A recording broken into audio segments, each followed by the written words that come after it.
what I'm going to talk a bit today in this presentation is an introduction to an idea that some of you might have heard about and others might have even worked on, but just in case, which is the political representation of animals, political representation of non-human animals. I'm going to be as non-philosophical as possible and try to be as practically minded as possible, because I'm not assuming that everyone here has a main interest in philosophy or in the philosophical arguments. So I'll try to be as synthetic as possible, and also try not to assume, at least, or to keep to a minimum the philosophical jargon, or to explain it carefully when needed. So this is going to be the outline of the presentation. First, I'm going to offer some introductory background, where I'll speak of some recent developments, both in theory and practice, that have to do, of course, with the political representation of animals.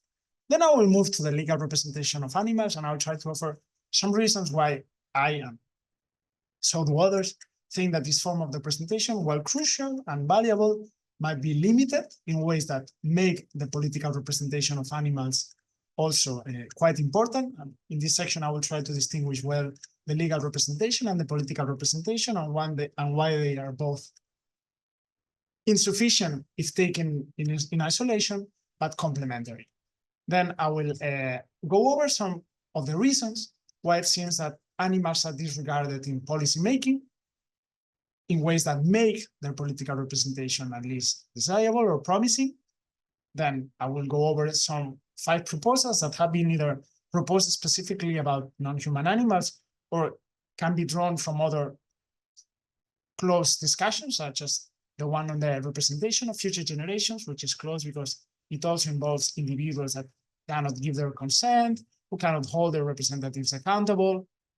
So they seem to be structurally similar, and we can draw lessons from this literature, which, as we will see in the process, is also more advanced. Then I will state some challenges and discuss how many of these proposals fare in facing them. Some of them are better or worse at addressing these challenges that political representation of animals probably faces. Then I will state a general worry that has to do with the problem of political polarization and how it affects successful legislation and successful policy making, and why this is something that we should worry about if we care about laws that protect animals and policy making that also takes into account the interests of animals. And finally, I will make a couple of remarks about what I think might be valuable to do at least in the short term. I'm not trying to be to say that this is all that we should do, but I'm just going to offer a couple of opinionated remarks about what I think would be valuable. So first, as I said, a little bit of background. So as of late, in the last decades, a few countries have been adopting institutions at a very slow pace and still very unambitiously that are intended, at least in theory, to improve the political representation of animals. For example, the UK has an animal sentience committee that is tasked with reviewing legislation and checking how these different pieces of legislation impact the interests of animals, and is empowered with the capacity and is empowered with making complaints, with asking questions from different branches of government, and from which it is entitled to an answer, and can also issue other kinds of reports. Spain, in 2020, created a Directorate General of Animal Rights, which very limited powers, but still able to make complaints and request information, and also make reports of its own. And it's apparently one of the driving forces behind the new animal legislation law that was passed in Spain last year, and which I will discuss at several points in this presentation. And a third example is the Maltese Ministry of Agriculture, Fisheries, and Animal Rights. When I wrote above that these institutions are, in theory, at least supposed to improve the political representation of animals, at least on paper, I was thinking about all of them, but specifically about this one, because if you see, it mentions animal rights, but also agriculture and fisheries. So having all these 3 things in the same place sounds a little bit like having the wolf taking care of the sheep. But just mentioning here because it is at least something that for many time we wouldn't have even dreamed of seeing, like the words animal rights in the name of a ministry. But for once, academics seem to have followed suit this, behind this trend, and they have begun working on the political representation of animals. So more generally, animal ethicists have begun, this is something that has happened in the last 2 decades, paying increasing attention to the political consequences of more traditional discussions in animal ethics about the rights of animals, the interests of animals, or the moral status of animals.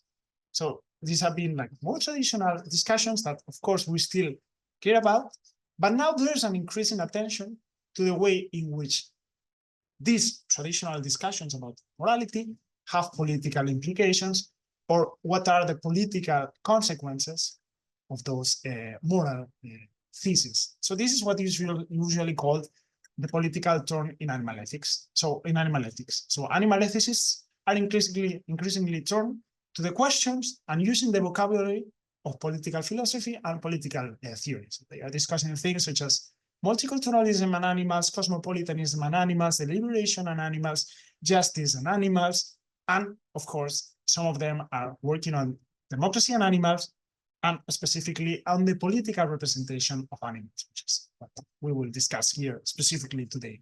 Some examples include Sue Donaldson and Wim Kimlicka, Robert Gardner, so these three have probably been like precursors of this discussion, but there's also Kimberly Smith, Alistair Cochrane, Daniel Hooley, Janneke Binks, Benja House, and myself have also written a paper on that, and that's why I'm probably here today speaking about the political representation of animals. So there's still, so there's this saying among philosophers that we mostly discuss things when it's too late and we cannot make any difference or have any impact.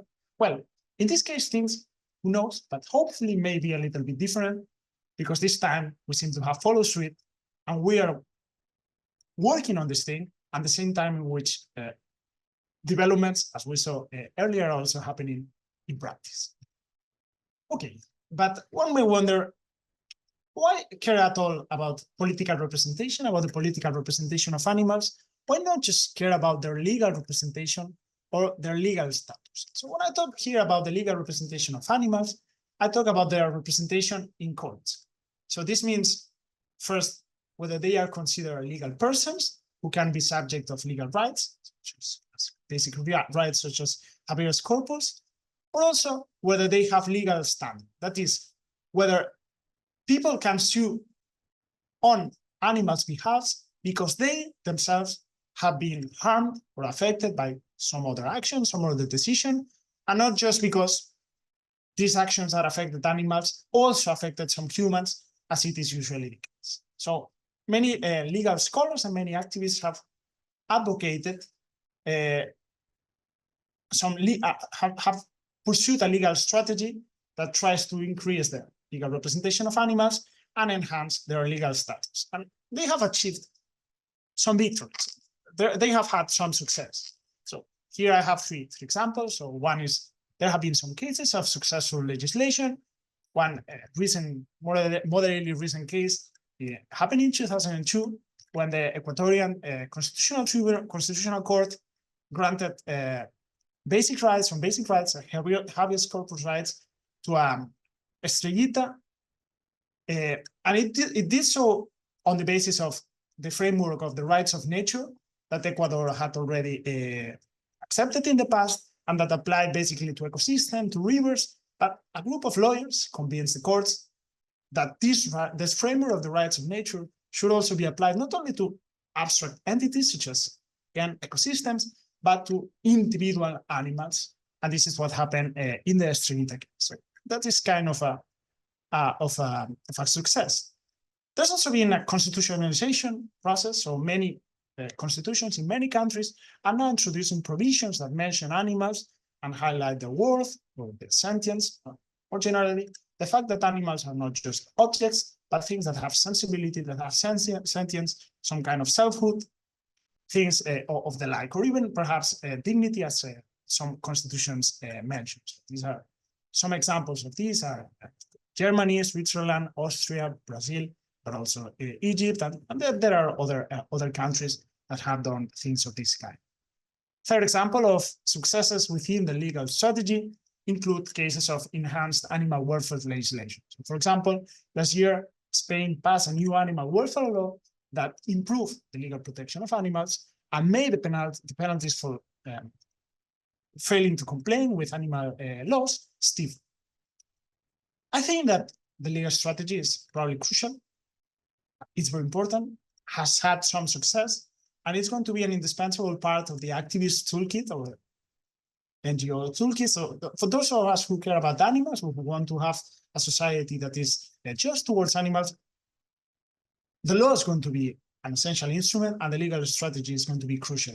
But I happen to think that it's not going to be enough. And this is perhaps the main argument that I'm going to present today for the political representation of animals. It has to do with the limitations of legal representation or the legal strategy. And first, I'm going to present 3 examples of limitations that are connected with the 3 successes that I mentioned earlier. So first, just as there have been some cases of successful litigation on behalf of animals, there have also been important cases of defeats in courts. And this has happened mainly when courts have consistently denied that animals have legal personhood, and therefore they cannot have basic rights, they cannot be granted habeas corpus or other kind of basic rights that we typically ascribe to humans.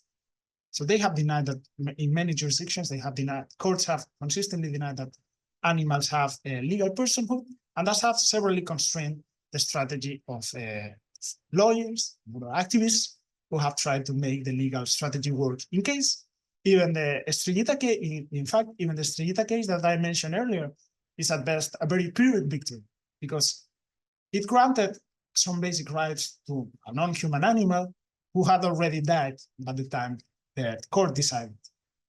So it seems that this strategy is limited in that sense, but in other 2 senses as well.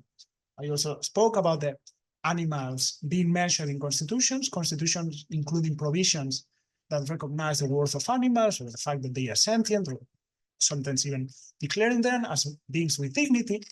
But what happens when we look at these provisions is that we see that they are much weaker than those that mention humans or those that we typically are more familiar with. So for example, Charlotte Bladner, in a published manuscript, after making a very careful review of animal constitutional legislation, concludes that these provisions considerably lag behind in a number of important dimensions that have to do with the authority of the constitutional provisions, the normativity, its independence, its density, or the scope of regulation. So there seems to be a number of indicators of what makes constitutional provisions in general useful and impactful that seem to be much weaker in the case of animals. So of course, even if it's a very welcome development and constitutions are increasingly mentioned in animals, they are still doing it in a way that doesn't really improve their position that much. Again, in a way that it is constrained and limited in important ways. And third, although there have been important legislative successes, there have also been similarly important setbacks. Again, I mentioned earlier the case of the new Spanish animal welfare law, but one trick that this law has is that during the debate in Parliament, they dropped certain number of animals, such as, for example, dogs used for hunting, from outside the protection from outside of this law. So this new animal welfare law doesn't protect, for example, animals that are used for hunting or other kinds of animals that are exploited in Spain and from which an important economic profit is regularly extracted. Another example, for example, another example might be the European Union, the European Commission's failure to revise its animal welfare legislation, as it declared that it will do, but it hasn't come to happen. So it seems that, again, I believe that the legal strategy is crucial and it's going to be part of the toolkit of the animal activists, but it seems to be constrained, or seems to be limited. And here I present an hypothesis that so have others, so this is not, I'm not claiming originality for that.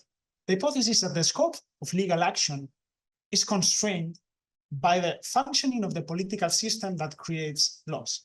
So the idea being that laws are created by political systems, and that if political systems are vulnerable to anthropocentric and speciesist biases, the resulting laws will inherit those biases and will importantly constrain what we activists can do for animals with the law.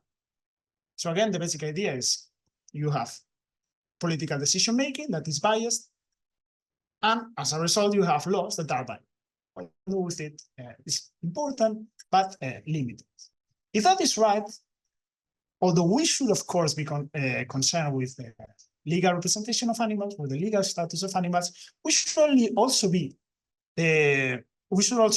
concerned with the political representation of animals, because if that hypothesis is right, then it means that one of the sources of animal disregard in policymaking has to do with the functioning of policymaking itself, at least in contemporary societies as they are right now. And is this hypothesis correct?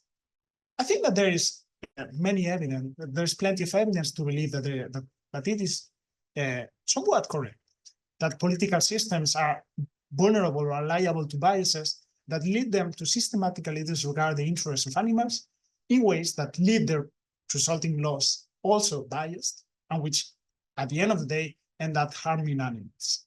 So I'm just going over a few examples. So first of all, there's the fact that in electoral systems, to the extent that there is some kind of responsiveness, policymakers will have an incentive to care about the preferences of average voters. But something that we know is that voters are typically ignorant about the situation of animals in the many animal industries in which they are exploited, but they also suffer from status quo bias that lead them to see as normal, natural, or unproblematic things that may not be. Neither of them also suffer from motivated reasoning. So there's some examples in which you ask people to, you make by with people the connection between animal suffering, which most people in the abstract reject, and the fact that eating meat produces animal suffering, that meat eating produces animal suffering, and that creates on people cognitive dissonance that they typically reduce by denying that animals have minds, or denying the complexity, reducing the complexity of their mind. So it seems that this is another bias, that bias that many voters have. But voters are also typically suffer from the weakness of the will. This means that there's a disconnection between our beliefs about what we should do and what we end up doing. So I think that we should care more about the environment, care more about animals, that voters are also typically vulnerable to morally relevant distorting factors, such as people typically say that those animals that they perceive as cute shouldn't be eaten, but that seems to be irrelevant. Whether an animal should be eaten or not doesn't have to do with whether you find them cute or not.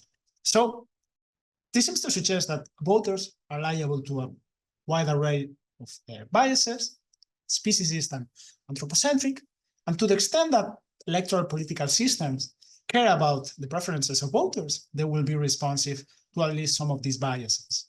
But there also seem to be more systemic factors in place here that have to do with the policy, specifically as members. Here, one is the fact that animals cannot hold the political representatives directly accountable. They are unable to sanction those that take decisions that affect them, and that changes the incentives that these policymakers have to care or not care about the interests of these animals, regardless of how much affected they are. If they cannot vote, or if they cannot keep policymakers out of office, then they have a weaker incentive to care about the interests of animals. Second problem has to do with the fact that policymakers might be influenced by powerful special interest groups through lobbying or regulatory capture. There's many examples of this happening. This is something that has to do, again, with the structure of many political systems, and is not so related with voters as in the previous examples. And a third cause of disregard that is more systemic is that depending on the electoral system, many animal parties face a strong electoral barriers, because animal parties with a strong remit on animals or focus strongly on animals tend to be small parties.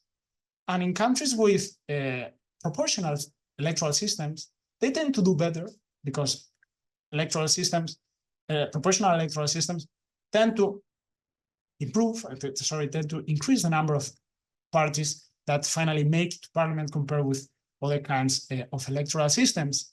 But in countries where they have these other kinds of electoral systems, such as majority systems, a combination of majority systems and first past the post systems, typically the result is some kind of bipartisan system, which of course animal parties, because they are small, do not have political voice or cannot have their voice heard in parliament. So it seems that there is some evidence to suggest to support the hypothesis that I presented earlier, namely that the political system is vulnerable to many biases that make them liable or make them likely to disregard the interests of animals. So if so, therefore we have reason to intervene not only on the law, but also on the functioning of those systems themselves, those political systems themselves, so that they make laws that are less biased, so that we reduce, so to speak, the bias inherent in the system. Okay, so how could we do that? Here there are 5 proposals that, again, some have made specifically about non-human animals, or can be drawn upon from close debates, such as those on the representation of future generations. So a first and perhaps most ambitious proposal involves designating a number of specific representatives for animals in either state or sub-state decision-making centers. So typically parliaments, but could also happen at a lower level of decision-making. And this happens, for example, in many countries where minorities have a number of specific representatives, such as the Maori in New Zealand, or the formerly known as untouchable in India, also have their own system of political reservation in parliaments. So some have argued that, by the same token, we should have something similar for animals, designating a number of political reservations, secure number of political reservations for specific representatives of animals. So this could go along 2 lines. On the one hand, some have suggested a restricted model on which only those with a demonstrated concern with animals could either run for these specific positions or vote for their election. The other is an unrestricted model in which there is a number of secure positions for animal representatives, but anyone from the public at large, anyone from the electorate could run for these positions or could participate in the election of the year, or could vote for these positions. That's perhaps the most ambitious.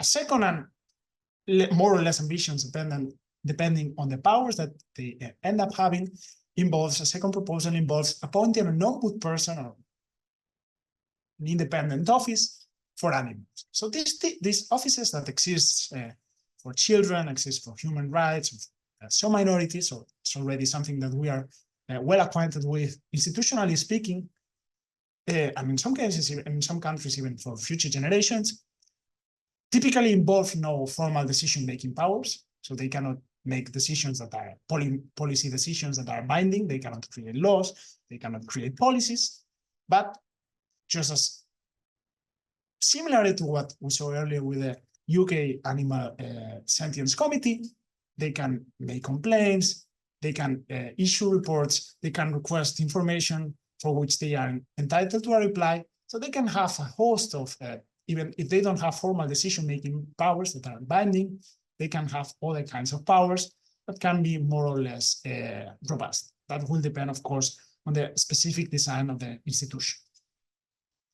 A third proposal involves promoting animal-centered deliberative initiatives. So this involves what is usually called mini-publics, which are meetings of randomly selected citizens, of some limited sample of randomly selected citizens that are made to deliberate about issues involving animals, or the way that animals are affected by certain policy proposal or by a certain proposed law. As in the case of ombudspersons, deliberative initiatives are typically not binding, so they can issue recommendations, they can inform policymaking, but they do not make binding policymaking decisions. A fourth proposal involves adopting commitment devices. So commitment devices is a very generic label that applies from things such as constitutional provisions prohibiting or requiring certain actions. This is on the hardest part of the spectrum, to things such as adopting goals that others can then use to measure your performance with regard to a certain policy area. So this would be on the softest part of the spectrum. Some have argued that, of course, this is not in itself a form of an institution for representing animals, but this is a mechanism for improving the representation of animals if, as may be the case, one of the reasons why animals are not represented is because institutions do not make credible commitments or commitments that they finally end up fulfilling. So again, think of the UE and the European Commission promising to revise its animal legislation and then failing to do so. This is a failure of previously made commitment that some argue might be perhaps not completely eliminated, but mitigated if stronger commitment devices were adopted. So this is less ambitious. I'm trying to order this proposal from more to less ambitious. This is less ambitious because it doesn't require creating any particular institution for animals. It just means improving or enhancing those institutions that we have and that quite often fail to represent the interests of animals because of commitment problems, because they cannot make commitments that are stable over time. So one way to mitigate that problem might be through commitment devices. And a fifth proposal involves, again, not creating any kind of institution for animals, but changing the electoral system in countries where it is not the case towards more proportional electoral system that, again, seem to make it easier for small parties like animal parties to have access to parliament.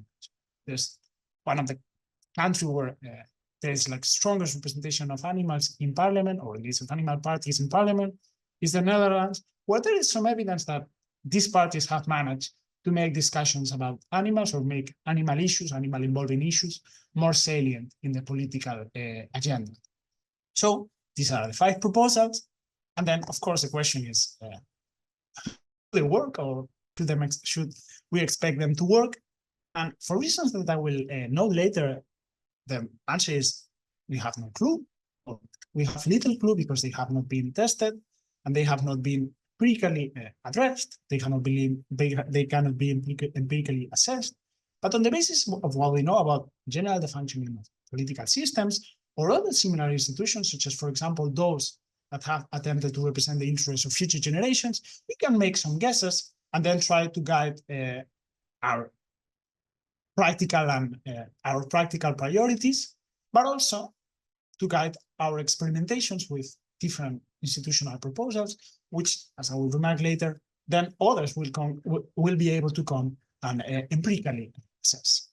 So here I will just present 3 important challenges that I think that the very broad idea, the general idea of the political representation of animal faces, and discuss how many of the different proposals that I mentioned in the last section could address them, whether they would fare worse or better with respect to these challenges.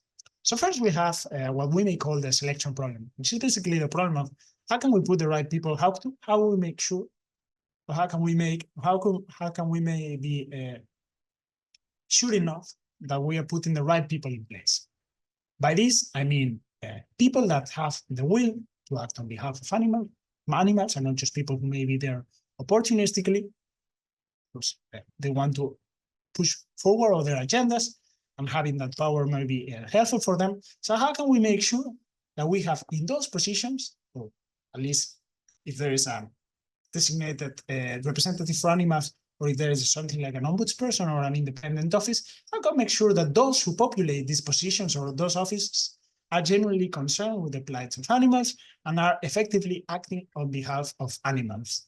So, of course, first here we have to recognize that there's never a certainty, because power and political power can always be abused. So this case for the power of political systems over humans, which can be checked to some extent. So it's going to be even worse for animals who cannot check that power, at least directly, or who can check it to a much more reduced degree. So this cannot be completely eradicated, but I think that it may be mitigated by selecting representatives among people with a demonstrated and long-standing concern with animal issues. So that's what, for example, the model of political reservations, the restricted model of the political reservation aims to do, when people who propose that model said that only those who with a demonstrated concern with animals, for example, because they have spent a lot of time in animal NGOs or performing animal activism, should run for these positions. That's a way of testing that these people are really committed to animals. Because, of course, people who have spent 20 times doing activism on behalf of animals may be opportunistic, but it's very rare, because those 20 years are very valuable for you, and you're very unlikely to engage in these kinds of activism unless and lose all that valuable time unless you really, typically you are committed about it. So one way of mitigating the threat of selecting the wrong people, the threat posed by the selection problem, has to do with restricting at least who can run for the relevant position. So that would be how those defending the restricted model of the specific representatives proposal would argue, but also those defending ombudspersons, for example. Because ombudspersons for human rights or for children tend to be typically people with a demonstrated concern or with a demonstrated work on the relevant areas. So, for example, what people who have been the Norwegian person for children for many years were, the first one was a child psychologist, and the other one was a TV presenter who had been working with children for many years. So at least that doesn't prove with absolute certainty that they are committed to the welfare of children or that they care about children, but it is some evidence that they care about children, because otherwise they wouldn't have spent such an important amount of their time on these matters. So again, this is how some people argue that we may the selection problem, and this is how some of the proposals might fare in this respect. So we can see, just as the restricted model might fare better in selecting people with a demonstrated concern of animals, the unrestricted model does worse because it doesn't discriminate between people with a demonstrated concern for animals, to which we can attribute, of course, never with absolute certainty, but with some enough reason, a genuine concern with animals and a genuine disposition to advocate on behalf of animals. That doesn't happen under an unrestricted model, where basically everyone from the electorate can run for these positions. Of course, that might include people with demonstrated concern for animals, who have spent important parts of their lifetime working for animals or advocating on behalf of animals, but people who have just arrived there and decided to run for these offices. So that would be an overview of what I call the selection problem. But then we'll move to the legitimacy problem. The legitimacy problem is basically the idea that institutions for animals are unlikely to last if they are perceived to be threatening to other branches of government, or if they are directly perceived as illegitimate, either by policymakers or by citizens themselves, or public authorities, or whatnot. So one clear case. Israel had for a few years a commissioner for future generations, a parliamentary commissioner for future generations, that was eventually discontinued. And one of the reasons why it was discontinued is that because this parliamentary commissioner was part of the parliament and was feeding itself from the parliament's budget, so it was felt as a threat by members of the parliament who had no clear interest in future generations, and eventually advocated and managed to got the position dismantled.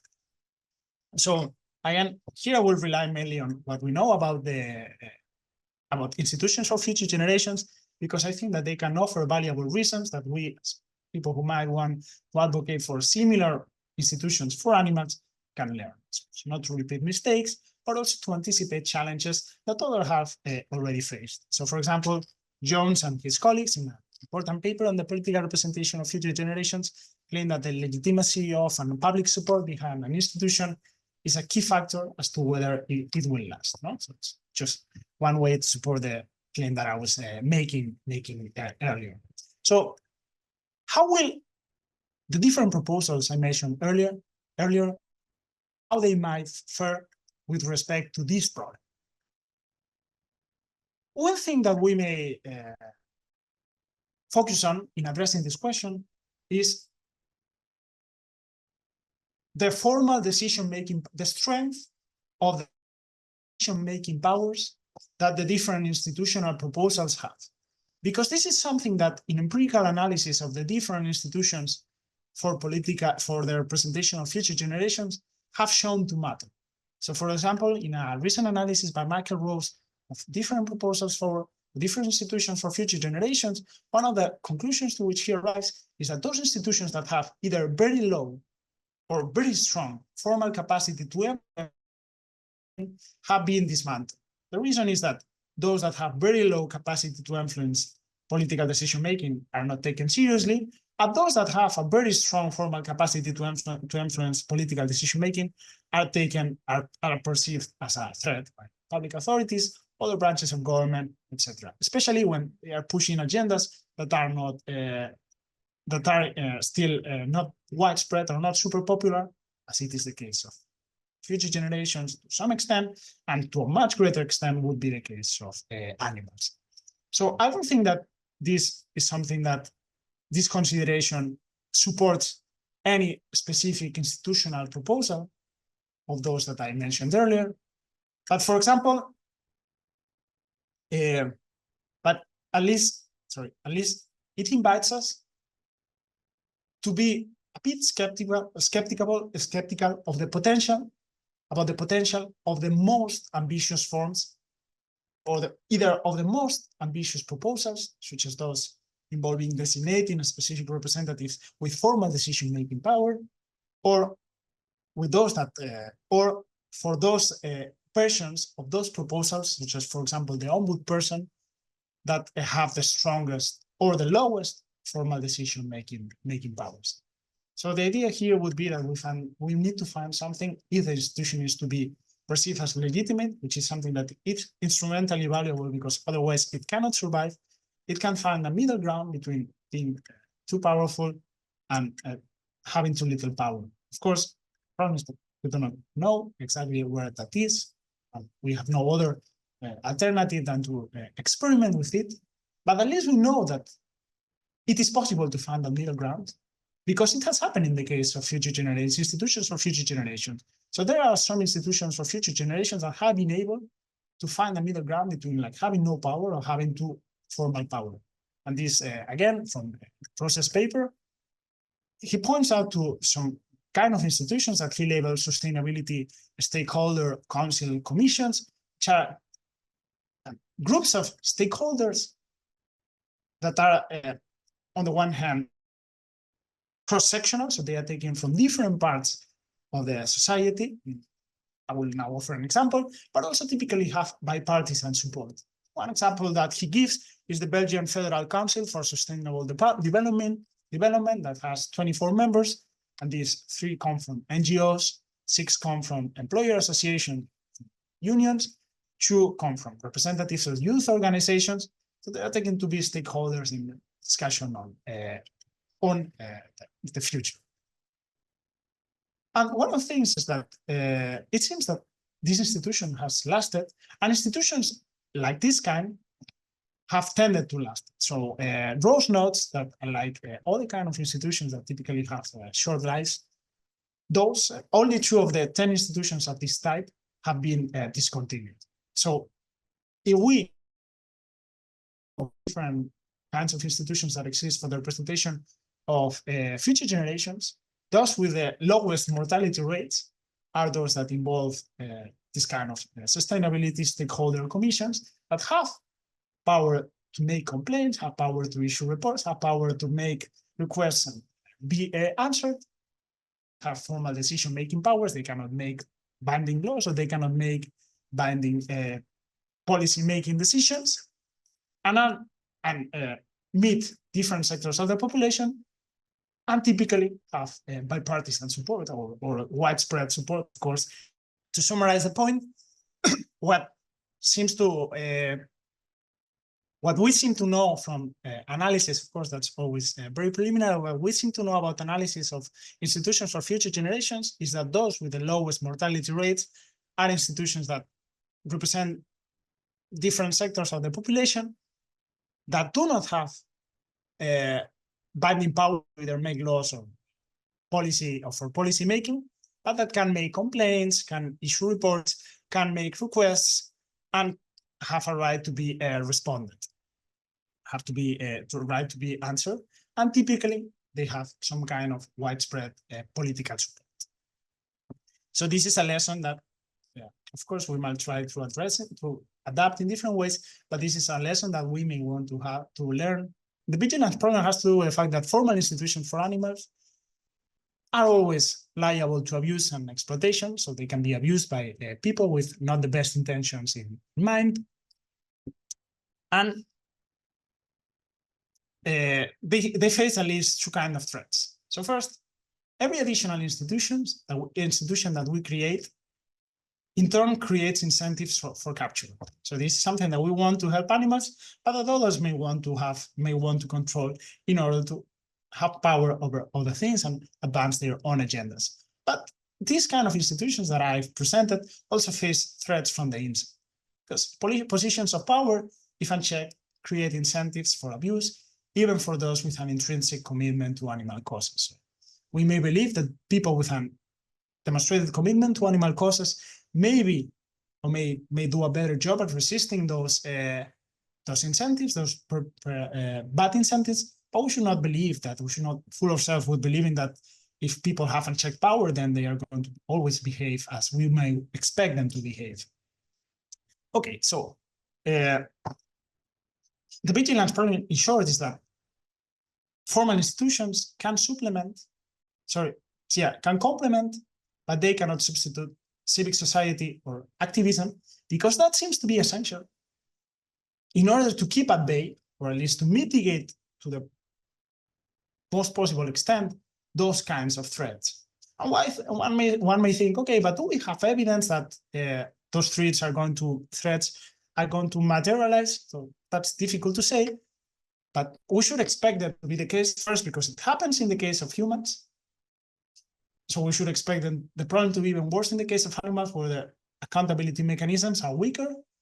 But also we have some evidence that this might be happening also, for example, for future institutions, this might be happening for institutions for future generations. So a recent analysis by Vermassen and his colleagues from Belgium found that out of 284 claims allegedly made on behalf of future generations in the Belgian parliament between 2010 and 2019, only 36 were substantive, in the sense of including at least some argument for why future generations ought to be taken into account in the first place. So one of the things that they think that this fact supports is the hypothesis that many of these claims are just made for symbolic purposes, but do not have any important impact upon the welfare of the welfare or the well-being of future generations, that it doesn't really protect future generations. Okay, so again, how do different institutional proposals fare? Well, what this problem seems to suggest is that all of them will fare badly if animal activists or animal advocacy associations are not vigilant. So again, let's take, as an example, let's take the case of commitment devices.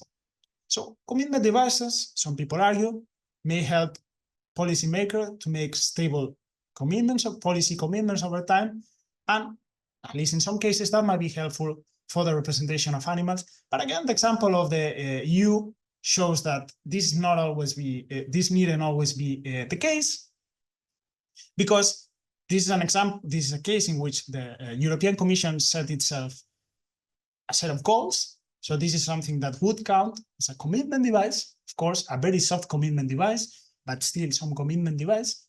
But the European Commission in the end just not fulfill its own goals, didn't reach its own goals. So those institutions, even if important, will only work if they are checked not only by other institutions, by civil society organizations, or by citizens more generally. So this is just an application of a point that we know more generally from political science about accountability. Formal institutions, if they are not embedded in societies where there's also a vigilant citizenship and an active civil society, an active civil society will not fare very well. So it is impossible to apply this point to specific institutional proposals, but the lesson is more general. Whatever proposal whatever institutional proposal, particular institutional proposal for the representation of animals that we advocate must be carefully supplemented by vigilance from citizenship, from the citizenry, and of course by strong action by activists and by animal advocacy associations. So here the lesson might be that just if we ever got these institutions, we should not think that the job is over, not only because still many things might need to be done, but because if we do not do our job, this institution wouldn't even work in the first place. So this is a challenge that I think that it's also important to take into account, and that applies to the different proposals.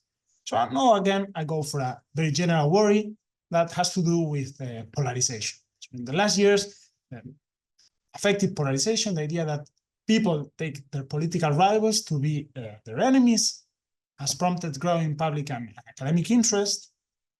And although it is discussed to what extent this is a widespread threat or not, trend or not, it seems to be increasing in some countries, and controversially in the US, perhaps also Germany, Spain, Belgium, and other places. But it may also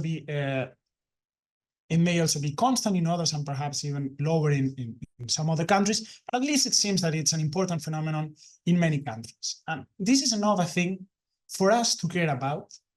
And why? Because we know that polarization leads to gridlock and reduces cross-party cooperation. But if what I said earlier when discussing the legitimacy problem is correct, we cannot get successful policy making, nor can institutions for animal work effectively nor survive if they do not enjoy any kind of cross-party support or cross-party cooperation. And of course, it will not work if they are subjected to gridlock. Here's an example that's just happened in Spain. So very recently, the governing left-wing coalition announced that they would discontinue a national bullfighting award that's been in place and had been granted by the government for many years. But what happened is that the regional governments that are in many cases controlled by right-wing political parties, what they have said is that they are going to present or to create their own bullfighting awards, their own regional bullfighting awards. So that just ensures that the original measure has no obvious impact, because, of course, we now lose one national bullfighting award only to have many more at the regional level. And Spain is one of the countries in which it seems that affective polarization has been growing, and that for me is an important sign of the harm that polarization can cause upon the animal cause. This is just an example of legislation, it's not an example of institutions, but I think that the point may be extrapolated. If we cannot even discontinue a national bullfighting award because of the effects of negative affective polarization, that just leads opposing parties to react by creating their own bullfighting awards. If we cannot even make that, it's going to be harder to do that for institutions that attempt to represent animals that are, of course, much more ambitious and might even be more divisive than actions against bullfighting, which is not so popular after all, not even in Spain. That's a general worry that now I will go over it again, but I wanted to flag it because perhaps it's because I come from Spain and I have those examples in mind, but seem to be important because they can paralyze basically all of our action. Not only so in both the strategies that I've been mentioning, the legal strategy at the beginning, but also the political strategy. So I want to close this presentation by making a couple of remarks about what I think that might be valuable to do in the future. This is not, again, meant to be exhaustive, but I think that if we did that, we would be moving in the right direction. First, I think that a lot of valuable philosophical work has been done, and it's been done on this discussion, and I hope that it continues for some time because, of course, there are still many questions that remain open. But I think that we need now. But what I think that we need now here is a lot of empirical work, perhaps on these institutions that exist right now that I mentioned at the beginning, and any others that might come in the future.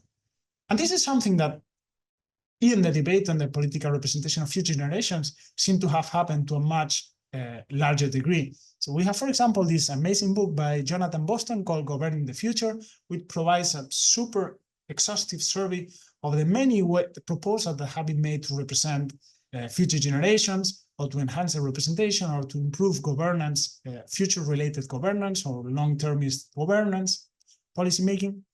So it's an incredible piece of political science that tries to apply much of what we know about the working of institutions, or the working of society, to these institutional proposals. And it's empirical work. It applies all the insights, or lots of insights from political science. We also have a couple of papers that I mentioned during this presentation, one by Michael Rose, comparing different institutions for the representation of future generations, and another by Dan Vermaas and his colleague on the representation of future generations in the Belgian parliament. So I think that this kind of work, which is more empirically minded, is precisely needed right now, because one of the things that you might have noticed in my presentation and in my discussion of the different alternatives, and which admittedly it's a bit frustrating, is that in many cases we simply do not know, and we cannot do much more than to experiment and see what happens.